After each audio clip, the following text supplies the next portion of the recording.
Hello and welcome to another episode of What's Inside. Today we're looking at a first edition Wizard in Training Apprentice card game, trading card game. This is a 2-player starter deck put out by Upper Deck. Now this is from 2000.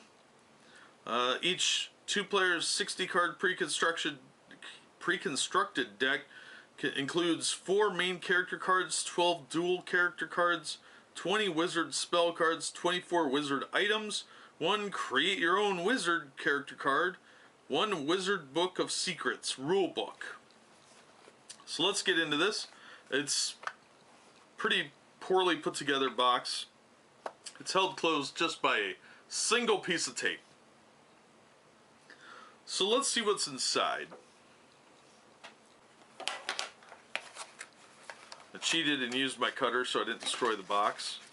Don't use sharp things without responsible adults' permission. Alright, so inside is it's a pretty poorly designed box, very cheap. You see where it's torn up over age from just being in storage. We got a Book of Secrets rulebook. Then we've got our deck. The back of the deck, not too bad. It's got a little foil seal from Upper Deck. They really were big on that for a long time. Alright, so we've got color rulebook. It's got a checklist like a lot of them seem to have, with the rares listed and commons and uncommons. But yeah, it's in color. It's a pretty nice rulebook actually. But I don't like that the only box you get's this one, and so the cards are going to bounce around in there because you have to carry your stupid rulebook with you. So let's see what's inside the pack.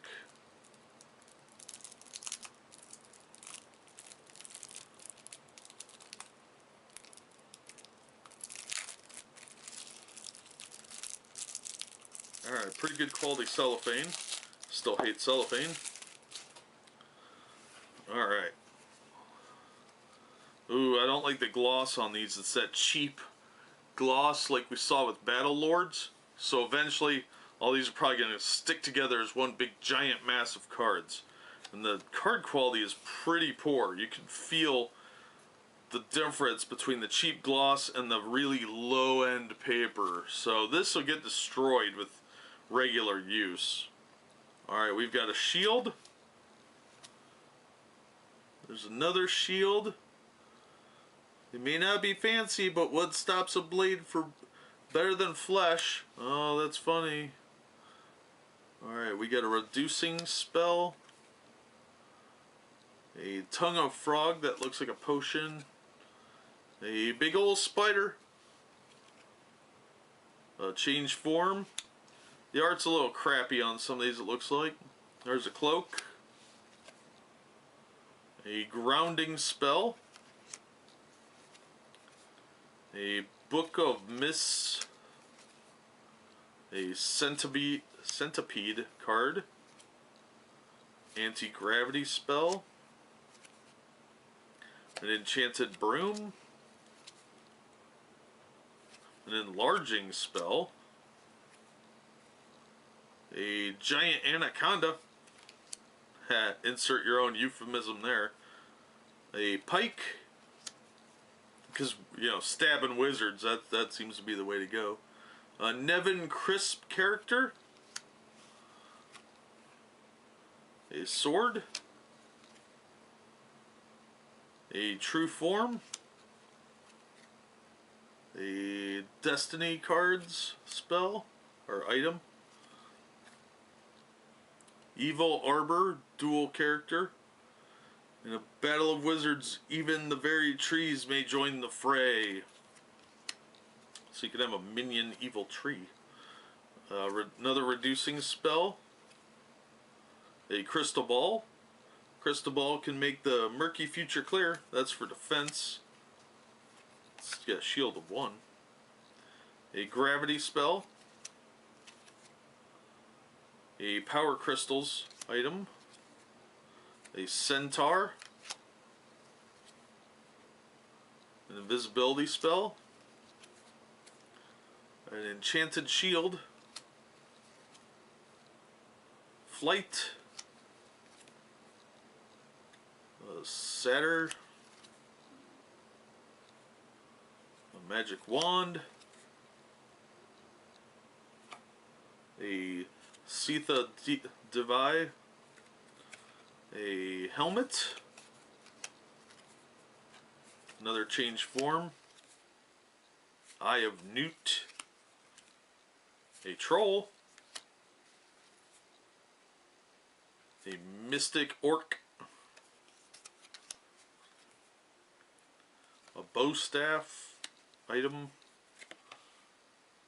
anti-gravity spell, a common gargoyle, as opposed to those noble gargoyles, a magic amulet, a grounding spell, put an end to that flight real quick, a cauldron, invisible spell, a goblin, dual character, weapon, defend, attack 5, defend 4, a divining rod, a Kyle Giffen character, he's an attack of 6, defend of 2, so pretty good for attack, scythe, a gravity spell, take 1 dragon tooth from your victim, opponent subtracts 2 from defend for next duel. Nothing like a gravity spell to make you feel like a squashed bug. A crossbow, it's got a big number there. Bugbear, a flight spell, a hypnotic mirror, true form,